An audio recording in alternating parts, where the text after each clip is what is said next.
Oui, je peux ajouter une chose sur M. Chalgoumi.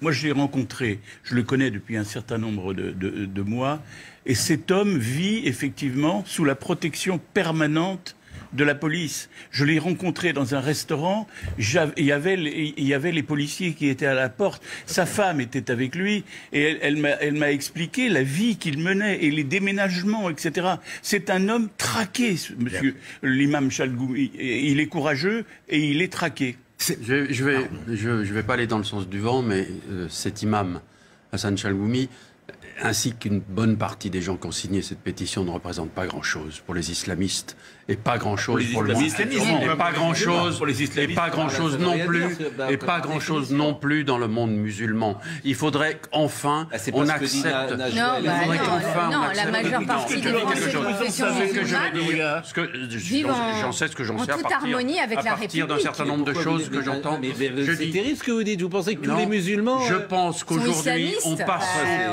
on passe son temps à donner la parole, on passe son temps. Par bonheur, hier, vous aviez sur votre plateau une jeune femme qui, effectivement, pouvait représenter une partie du monde musulman et des musulmans français. Aujourd'hui, on passe son temps d'abord à relancer un débat qui aurait pu effectivement être efficace quand on a vécu ces événements terribles de 2015 et de 2016. Effectivement, et là, curieusement, c'est le paradoxe français. On a vu que rien ne se passait. Pratiquement rien derrière, quelques manifestations, etc. Aujourd'hui, on est en train de relancer un débat extraordinaire qui est en train de diviser tout le monde. Qu'est-ce que vous voulez dire? Je dis qu'on relance le débat sur le voile une fois de plus. Mais ça veut dire quoi? Qu'est-ce que vous Ce que je veux dire, comprends pas ce que vous voulez dire en fait. Je dis que on peut pas en parler. Je dis qu'on en parle d'une façon qui ne peut pas correspondre à la vérité. Mais c'est quoi la vérité? La vérité, c'est que ce débat sur le voile, il est extrêmement mineur et il représente qu'un certain nombre de provocateurs ou provocations éventuellement. Donc il y a 70% ou 80% des gens qui sont d'accord avec Chalgoumi. Non mais je comprends pas ce que vous voulez dire. Laissez-moi terminer. Mais oui, mais je comprends pas. On donne à ce débat, c'est simple à comprendre, on donne à ce Chalgoumi, débat vous dites, ne représente pas les musulmans. Non, très mal, malheureusement. C'est un personnage honnête et courageux. C'est un personnage honnête et courageux. Dit des choses vraies. Mais bien entendu qu'il dit des choses vraies. Mais ça fait des années qu'il dit les mêmes choses. Veulent vivre en harmonie avec la République. Et qui ne représente que lui-même, malheureusement. Et que si on veut continuer à écouter... cette phrase? Quelle phrase? Mais qui représente que lui-même. Il représente peu de monde, bien entendu. Et que si vous voulez écouter des musulmans, vous essayez de trouver des porte-paroles qui représentent quelque chose. La jeune femme qui était sur votre plateau hier a dit qu'effectivement, elle avait l'impression que c'était la première fois que quelqu'un parlait sérieusement du voile. C'est ce qu'elle a dit, oui ou non?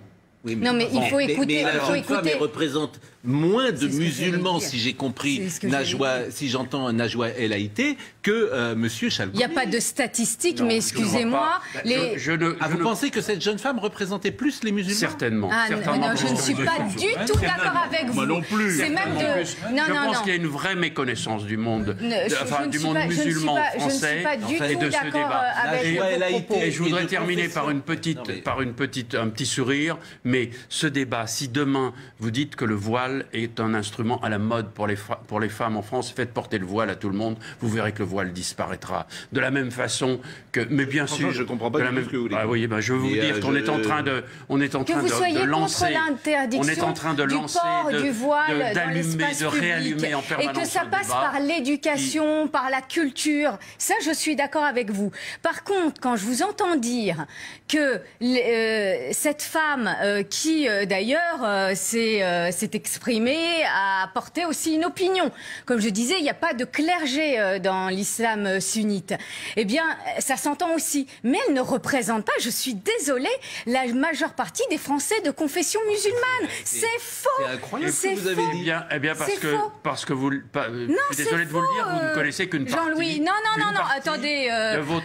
Une partie de votre communauté. Alors là, vous vous trompez, c'est mal me connaître. Qu'est-ce qui vous permet, vous, de dire ça? C'est ça que je ne comprends pas. Et qu'est-ce qui vous permet de dire que telle ou telle personne est légitime à représenter les Français de confession musulmane? Non. Et l'Institut Montaigne, qui avait fait une enquête assez précise il y avait 70% des musulmans qui s'exprimaient, c'était le chiffre de M. Chalgoubi d'ailleurs, qui avaient un rapport avec la religion musulmane, j'ai envie de dire classique, qui n'était pas justement sur le port du voile. Il n'y a pas 70% des musulmanes qui portent le voile.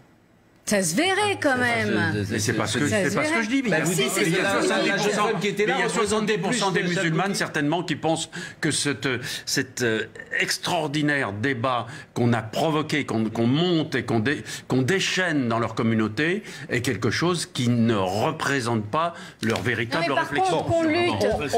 Je pense exactement le contraire.